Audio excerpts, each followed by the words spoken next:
how do I use method extraction in a more complex scenario? For this example, I want to load in our Laser Bikes game. So I'll jump into this folder which has our Laser Bikes solution. We'll load this into Visual Studio. And the reason I wanted to load this up is it gives us some existing code where I have a constructor for the bike class. As a matter of fact, I already have the bike class selected. And down a few lines we have the bike class's constructor.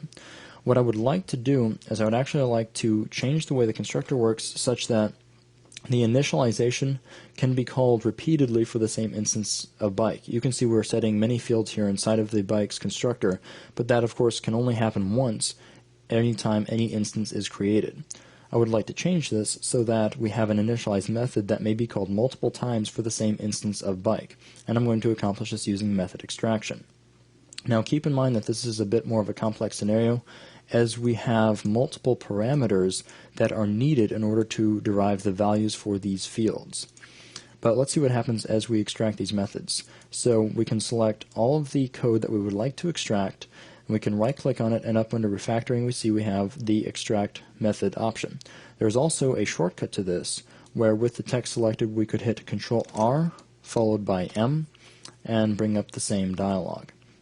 Now once we begin extracting the method, we're first presented with a dialog asking for the name of the new method, and I'm going to give this name as initialize.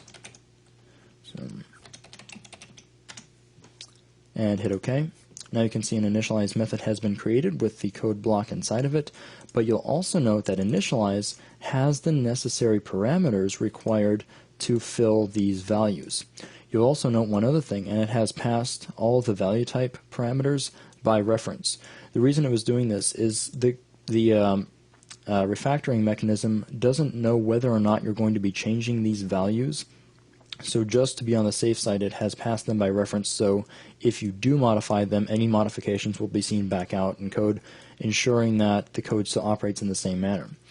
Now in this case, because I know that initialize is never going to change the passed parameters, I could actually take the pass by reference out, since I know that I'm not going to use this, and this keeps the purpose of the code following exactly what I would intend. But of course, if you're changing stuff, you would want to leave the pass by reference in.